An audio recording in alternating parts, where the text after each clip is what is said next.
তোমার কলিজার বন্ধুরা কেমন আছো তোমরা? তোমাদের মাঝে আজকে নতুন আরেকটি ঘটনা নিয়ে আসলাম। ঘটনা তোমাদের হাতের কাজ করতে ইচ্ছা হবে তাড়াতাড়ি কানে হেডফোন নিয়ে বসে যাও আমার গল্পটি শোনার জন্য, কারণ রাতের কাজ করবে কিন্তু তোমরা 100% শিওর। আর আমার গিটার মাঝখানে আমি আমার ইমু নাম্বার দিয়ে ইমু নাম্বার কানেক্ট করে আমার সাথে যোগাযোগ করতে পারবে। তার জন্য কিন্তু পুরো ভিডিওটি দেখতে হবে। ফ্রেশ হয়ে আমার রুমে এসে বিছানায় শুয়ে ফেসবুকিং করছিলাম, এমন সময় রিয়া আমার রুমে এসে আমার সাথেই বিছানায় শুয়ে বলতে লাগলো, দেখি কি করছিস? তারপর রিয়া আমার এতটাই কাছে চলে আসলো যে ওর শরীর আমার শরীরে বারবার স্পর্শ করছে। আমি মুহূর্তের মধ্যেই উঠে গিয়ে রিয়াকে বললাম, রিয়া তুই এসব কি করিস? ওমা আমি আবার কি করলাম? দেখ রিয়া, তুই এখন আর সেই ছোট নেই এই যে তুই সারাক্ষণই আমার হাত ধরে টানাটানি করিস।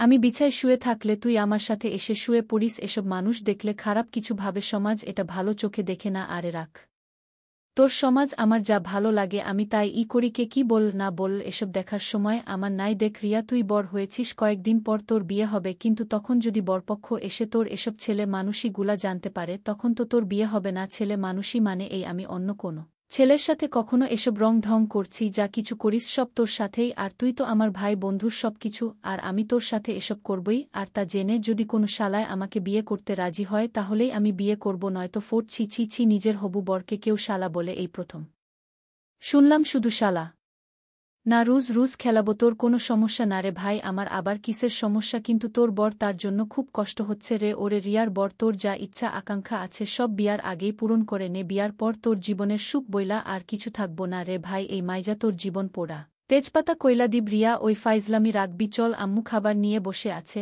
আমি চল। তারপর খাবার টেবিলে আমরা সবাই একসাথে বসে খাবার খাচ্ছি। আমি খেয়াল করলাম রিয়া কিছুক্ষণ পর পরই কেমন ভাবে যেন আমার দিকে তাকাচ্ছে। আমিও ফট কইরা জিহবা বাহির কইরা একটা ভেঞ্চি কেটে দিলাম। মুহূর্তের মধ্যেই ওই ডাইনিটা আমার ওর পায়ের নখ দিয়ে আমার পায়ে সজোরে আঘাত করল। আমি গলা ফাটাইয়া চিৎকার করে উঠলাম, আব্বু কি ব্যাপার, কি হয়েছে? আমি নিজেকে একটু সামলে নিয়ে কই, কি কিছু না তো। খেয়াল সবাই আমার দিকে কেমন ভাবে যেন তাকিয়ে আছে, আর রিয়া হারামজাদি মুচকি মুচকি হাসতেছে। কেমনটা লাগে হুন? আমি কি ব্যাপার, আপনারা খাচ্ছেন না কেন? তারপর সবাই এক বালতি রহস্য মাথায় লইয়া আবারও খাওয়া শুরু করল। সবাই যখন খাওয়া দাওয়াতে ব্যস্ত আমিও সুযোগ বুইঝা রিয়ারে পাকনামির ফলটা দিয়া দিলাম। সাথে সাথেই রিয়া গলা ফাটাইয়া ও মাগো।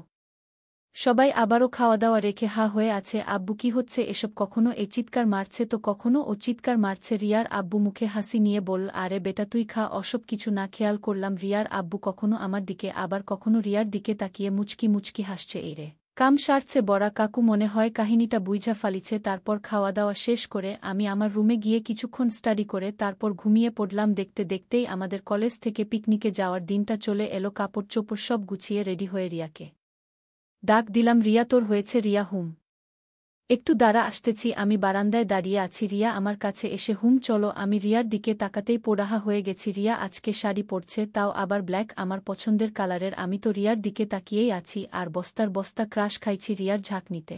বাস্তবতায় ফিরলাম। রিয়া কিরে এমন ভাবে তাকিয়েছিলি কেন? আমি এইরে কাম ছাড়ছে একটু লজ্জা লজ্জা ভাব নিয়ে না মানে। আচ্ছা আমাদের দেরি হয়ে যাচ্ছে চল। রিয়া একটু মুচকি হেসে হুম চল। তারপর সোজা কলেজ, কলেজ থেকে চট্টগ্রাম। হে হে, চট্টগ্রামের বাসিন্দারা আপনাদের এলাকায় আইয়া পড়ছি, কমেন্টের দাওয়াতটা দিয়ে দিয়েন। বাস থেকে নেমে কিছু বিখ্যাত স্থান পরিদর্শন করে শেষ বিকেলের দিকে একটা নদীর ধারে একা একা বসে আছি আর মনের দুঃখে গান গাইতেছি। বন্ধু যখন গার্লফ্রেন্ড লইয়া টাঙ্কি মারে বইয়া বইয়া, দুঃখের ঠেলায় ফাইটটা যায় বুকটা ফাইটটা যায়। আরে আপনারা কি ভাবছেন পিকনিকে গেলাম কই ফ্রেন্ডের সাথে মজা মাস্তি করব? আর তা না করে আমি একা একা নদীর ধারে বসে প্রেম না কইরা বিরহের গান গাইতেছি। ভাইরে দুঃখের কথা আর কি কমু, আসলে আমার যাদের সাথে মজা মাস্তি করার কথা ছিল ওই হারামিগুলো সব কয়টা তাদের গার্লফ্রেন্ড মিয়া। হুহু আমার কান্দন আইতাছে আর কুইতে পারমু না। আর আমি হতভাগা সিঙ্গেল, তাই একা একাই সময় পার করতেছি আর কবিতা আবৃত্তি করতে। সকালে উঠি আমি জোরে জোরে চিল্লাই, 8 বছর বয়সেও আমার গার্লফ্রেন্ড নাই। কিল্লাই কিল্লাই কিল্লাই কিল্লাই। পরক্ষণেই কয়েকটি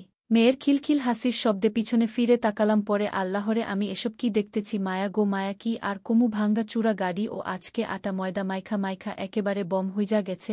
আর আমি এগুলারে দেইখা বস্তা বস্তা ক্রাশ খাইয়া উঠতাছি। রিয়া ওই তুই এখানে একা একা কি করছিস? আমির ভাইরে হারামিগুলা আমাকে এখানে একা রাইখা তারা তাদের গার্লফ্রেন্ডের সাথে কোলাকুলি করতেছে। তিথি আহারে বেচারা। রিয়া ওই তোর লজ্জা করে না? তোর বন্ধুরা সবাই গার্লফ্রেন্ড জোগাড় করে ফেলছে আর তুই এখনও সিঙ্গেলই মরছিস। আমি রিয়ার হাত টিপতে টিপুতে, আফারে তোর তো অনেক সুন্দরী সুন্দরী বান্ধবী আছে তুই তাদের মধ্যে থেকে শুধু আজকের জন্য আমাকে একটা গার্লফ্রেন্ড জোগাড় করে দে না। মুহূর্তের মধ্যেই ময়দা সুন্দরী গুলার হাসির খিলখিল শব্দে আমার কান ফাইটটা যাওয়ার অবস্থা। আর রিয়া তো রেগেমেগে একেবারে শেষ তিথিত আমার কাছে এসে আমার কাঁধে হাত রেখে, আহারে আমার বাবুটা বুঝি এত অসহায়। আচ্ছা ঠিক আছে, আজকে আমরা এখানে যতজন আছি সবাই তোমার গার্লফ্রেন্ড, এবার হ্যাপি। ওরে এত খুশি লাগে কেরে কেরে এত খুশি লাগে। রিয়া ওই তিথি তোরা পারলে এই হাদারামের গার্লফ্রেন্ড সেজে থাক, আমার পক্ষে সম্ভব না। আমি ওকে মাই ডিয়ার আপ্পি আপনি একা একা বসে বাদাম খান, আমি আমার গার্লফ্রেন্ডদেরকে নিয়ে ঘরে আসি। রিয়া জানা যা কথাটা বলেই এক বস্তা লাভ লইয়া রিয়া ওই স্থান ত্যাগ করল। তারপর আমিও বস্তার বস্তা খুশি মনে লইয়া একেবারে বাহুবলী সিনেমার নায়কের সৈন্যদের মতো এক গাতি গার্লফ্রেন্ড লইয়া সেই লেভেলের হাঁটা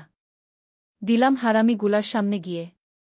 গার্লফ্রেন্ড গুলার সাথে আলগা পীড়িত দেখাইতে লাগলাম, আর হারামি গুলাও হা করে আমার দিকে তাকিয়ে থাকল। তারপর সব হারামিগুলো একটা দর্শন দিয়া আমরা একটা নিরাপদ জায়গায় বসে আড্ডা দিতে লাগলাম। পরক্ষণেই কোত্থেকে জেন ফট কইরা সব হারামি গুলা আমার সামনে এসে হাজির। আমিও এক বদনা ভাব লইয়া কইলাম কি চায়। রুবেল নরম সুরে, দোস্ত একটু ইম্পর্টেন্ট কথা ছিল। আমি আরে বেটা দেখছিস না হিরো এখন ব্যস্ত আছে, যা পরে আসিস। সোহাগ ভাইরে খুব জরুরি, তাড়াতাড়ি চল, নয়তো আমি সাববে। নয়তো কি? মুহূর্তের মধ্যে সব হারামিগুলো আমাকে এভাবে তুলে নিয়ে যাব, আমি হতপা ছুটতে ওই আমাকে ছাড় বলতেছি। তারপর হারামিগুলো আমাকে আমার অস্থায়ী গালদের কাছ থেকে নিরাপদ দূরত্বে নিয়ে সব হারামিগুলা আমার হাত পা টিপোতে লাগল। ইকবাল দুস্ত, আমি তো আমার গার্লফ্রেন্ড সাথে থাকাকালীন অন্য কোনো মেয়ের দিকে তাকাতেই পারি না, আর তুই এতগুলা গার্লফ্রেন্ড একসাথে নিয়ে ঘুরেছ। ভাইরে কি এমন করছোস আমাকে বল না প্লিজ। সোহাগ তুই আমার গরু থুক্কু গুরু ভাই, বলো না কিভাবে এতগুলা গার্লফ্রেন্ড একসাথে জোগাড় করলি। আমি তাচ্ছা এই কাহিনী, ওই সালারা তোদের গার্লফ্রেন্ড রাইখাও আবার গার্লফ্রেন্ড খুঁজ। রুবেল ভাইরে এক জিনিস আর কত ভালো লাগে, আমি তোকে সবকিছুই বলবো, কিন্তু আমার যে এখন খুব ক্ষুধা লাগছে। রুবেল ভাই তুই যা খাইতে চাস সব খুবই, চল হোটেলে চল। এই যে ভাই আপনার আহাবার আসল কাহিনী পুইয়া দিয়েন না তাইলে ভাই আমি শেষ। তারপর হোটেলে গিয়ে পেট ভিড়া খাইয়া টাইয়া বাইরে আসতেই রুবেল ভাই এইবার বল না এত মাইজা একসাথে কেমনে পটাইলি। আমি ওইগুলা আমার অস্থায়ী গার্লফ্রেন্ড কথাটা কইয়া খেচা দৌড়ো। ইকবাল অস্থায়ী গার্লফ্রেন্ড মানে? রুবেল আমি তো কিছুই বুঝলাম না। আমি দৌড়ানো অবস্থাতেই বুঝলে বুঝপাতা, না বুঝলে তেজপাতা। তারপর পিকনিক শেষ করে নারীর টানে বাড়ি ফিরা থুক্কু। আমি তো বিয়াই করি নাই, আব্বা আম্মার টানে বাড়ি ফেরার উদ্দেশ্যে রওয়ানা হলাম। বাসায় ফিরে ফ্রেশ হয়ে দিলাম একখান ঘুম। পরের দিন কলেজে যেতেই রিমা, ওই দেখ রিয়ার হবু বর আসছে। আমি ওই রিয়ার হবু বরকে হুন। রুবেল আরে বেটা রিয়া আপু আমাদেরকে তোদের লকর পটরের কথা সব বলে দিচ্ছে। আমি ওই রুবেল একদম বাজে কথা বলবি না বলে দিলাম। রিমা তলে তলে টেম্পো চালাও, আমরা বললেই হরতাল। আমি ওকে ফাইন, আমি রিয়াকেই জিজ্ঞেস করে নিচ্ছি, যদি তোদের কথা মিথ্যা হয় তো আমি তোদের খবর করে ছাড়ব। তারপর সোজা ক্লাসে চলে গেলাম। চের সময় রিয়া আসতেই আমি চল বাসায় যাব। রিয়া অবাক হয়ে কি ব্যাপার, কিছু হয়েছে? আমি আগে বাসায় চল, সব বুঝতে পারবি। তারপর রিয়াকে নিয়ে বাসায় ফিরে আমি আমার রুমে চলে গেলাম। ফ্রেশ হয়ে লাঞ্চ করে রিয়াকে বললাম রিয়া ছাদে আয়। কথাটা বলেই আমি ছাদে চলে গেলাম। কিছুক্ষণ পর পরই রিয়া এসেছে। কিরে কি বলবি বল। তুই রিমার কাছে কি বলছো? রিয়া না মানে? আমি ধমকের সুরে না মানে কি? রিয়া বলেছি যে আমরা দুজন দুজনকে পছন্দ করি। আমি শুধু এতটুকুই রিয়া, আর বলছি আমরা দুজন দুজনকে মানে ইয়ে করি। আমি ওই সোজাভাবে বল রিয়া ভালোবাসি। আমি ফাঁস করে দিলাম একটা। রিয়া তার গালে হাত দিয়ে আমার দিকে অসহায়ভাবে তাকিয়ে আছে। ওই আমি কখনো তোকে বলছি যে আমি তোকে ভালোবাসি? আমার তোর প্রতি তেমন কোনো ফিলিংসই কাজ করে না। রিয়া কাদু কাদু সাদ, আমি তোকে ভীষণ ভালোবাসি।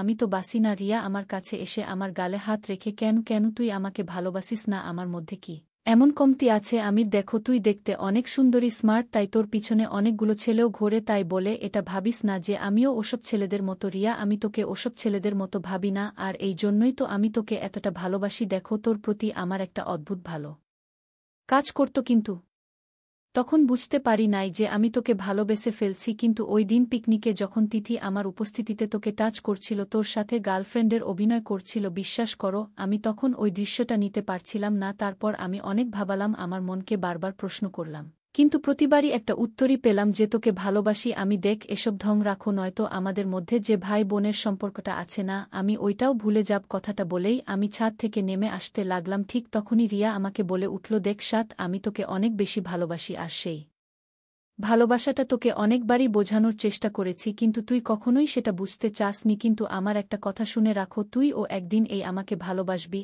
আর সেদিন আমিও তোকে ঠিক এভাবেই ফিরিয়ে দিব। আর তখনই তুই বুঝতে পারবি কাউকে অবহেলা করলে কতটা কষ্ট হয়। কথাটা বলে রিয়া তার চোখ মুছতে মুছতে তার রুমে চলে গেল।